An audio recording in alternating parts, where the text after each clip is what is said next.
Hi everyone, my name is Angelica Flores, and for today's reading workshop, I'm gonna be reading Fahrenheit 451 by Red Bradbury. This book is about like a dystopic future in which books are not allowed, so people are only entertained by TV and movies and the media, and there is like firefighters whose only job is to burn every existing book. So I'm gonna tell you guys, I'm gonna read the part one of this book, just a small fragment, and we're gonna follow the story of his name is Guy, and I hope you enjoy it. So, part one. It was a pleasure to burn. It was a special pleasure to see things eaten, to see things blackened and changed. With the brass nozzle in his fist, with his great python spitting its venomous kerosene upon the world, the blood pounded in his head, and his hands were the hands of some amazing conductor, playing all the symphonies of blazing and burning to bring down the tatters and charcoal ruins of history. With his symbolic helmet numbered 451 on his solid head, and his eyes all orange flame with the thought of what came next. He flicked the initiator, and the house jumped up in a gorging fire that burned the evening sky red and yellow and black. He strode in a swarm of fireflies. He wanted, above all, like the old joke, to shove a marshmallow on a stick in a furnace while the flapping pigeon wing books died in the porch and lawn of the house. While the books went up in sparkling whirls and blew away on a wind turned dark with burning. Montague grinned, the first grin of all men seen and driven back by flame. He knew that when he returned to the firehouse, he might wink at himself, a minstrel man, born corked in the mirror. Later, going to sleep, he will feel the fiery smile still gripped by his face muscles in the dark. It never went away, that smile. It never went away as long as he remembered. He hung up his black beetle-colored helmet and shined it. He hung his flameproof jacket neatly. He showered luxuriously, and then, whistling, hands in pockets, walked across the upper floor of the fire station and fell down the hole. At the last moment, when disaster seemed positive, he pulled his hand from his pocket and broke his fall by grasping the golden pole. He slid to a squeaking halt, the heels 1 inch from the concrete floor downstairs.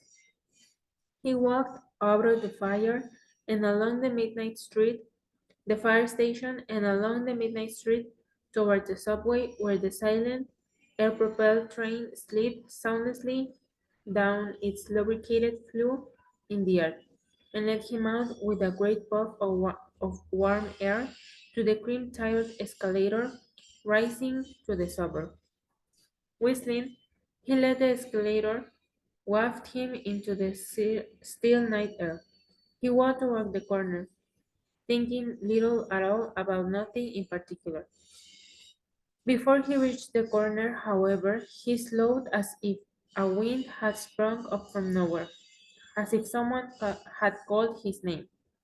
The last few nights, he had had the most uncertain feeling about the sidewalk just around the corner here, moving into starlight toward his house. He had felt that a moment prior to his making the turn, someone had been there. The air seemed changed with a special calm as if someone had waited there quietly and only a moment before he came, simply turned to a shadow and let him through. Perhaps his nose detected a faint perfume. Perhaps the skin on the bowl and on the backs of his hands, on his face, felt the temperature rise at this one spot where a person standing might raise the immediate atmosphere 10 degrees for an instant. There was no understanding it. Each time he made the turn, he only saw the white, unused, buckling sidewalk, with perhaps, on one night, something vanishing swiftly across a lawn before he could focus his eye or speak. But now, tonight, he slowed almost to a stop, his inner mind reaching out to turn the corner for him. He heard the faintest whisper. Breathing? Or was the atmosphere compressed merely by someone standing very quietly there, waiting? He turned the corner. The autumn leaves blew over the moonlit pavement in such a way as to make the girl who was moving there seem fixed to a sliding walk, letting the motion of the wind and the leaves carry her forward. Her head was half bent to watch her shoes stir the cycling leaves. Her face was slender and milk white, and in it was a kind of gentle hunger that touched over everything with tireless curiosity. It was a look almost of pale surprise. The dark eyes were so fixed to the world that no move escaped them. Her dress was white, and it whispered. He almost thought he heard the motion of her hands as she walked, and the infinitely small sound now, the white stare of her face turning when she discovered she was a moment away from a man who stood in the middle of the pavement waiting. The trees overhead made a great sound of letting down their dry rain. The girl stopped and looked as if she might pull back in surprise, but instead stood regarding Montag with eyes so dark and shining and alive that he felt he had said something quite wonderful. But he knew his mouth only moved to say hello, and then when she seemed hypnotized by the salamander on his arm and the finest disc on his chest, he spoke again. Of course, he said, you're a new neighbor, aren't you? And you must be, she raised her eyes from his professional symbols, the fireman. Her voice trailed off. How oddly you say that. I'd, I'd have known it with my eyes shut, she said slowly. What? The smell of kerosene? My wife always complains, he laughed. You never wash it off completely. No, you don't, she said in awe. He felt she was walking in a circle about him, turning him end for end, shaking him quietly and emptying his pockets without once moving herself. Kerosene, he said, because the silence had lengthened. It's nothing but perfume to me. Does it seem like that really? Of course, why not? She gave herself time to think of it.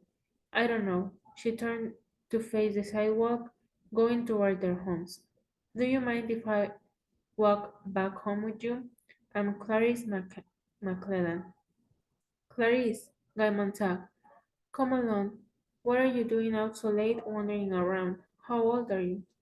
They walked in the warm, cold, glowing night on the silvered pavement, and there was the faintest breath of fresh apricots and strawberries in the air.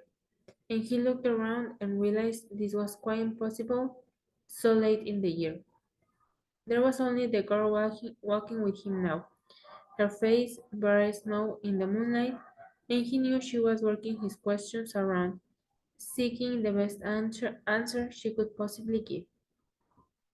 So, I, when I was researching about this book, I found that um, the main character in the middle of the book, he, he's one of the firefighters, and one day he changes his mind so that he starts reading all the books that he finds in the houses that he's supposed to burn, and he's able to memorize all of them.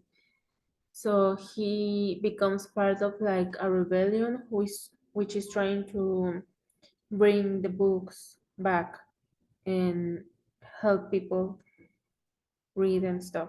So I think this book teaches us about just how important books are and the fact that nowadays it seems more and more like we are only attracted and that we are only mm, amazed by the media and movies and TV when books can have the same effect if you really are interested in what you're reading. So I don't think this is a hard book to read, and I really recommend it for basically anyone who wants to learn a bit more complex vocabulary. So I think that would be it for me. Thank you very much.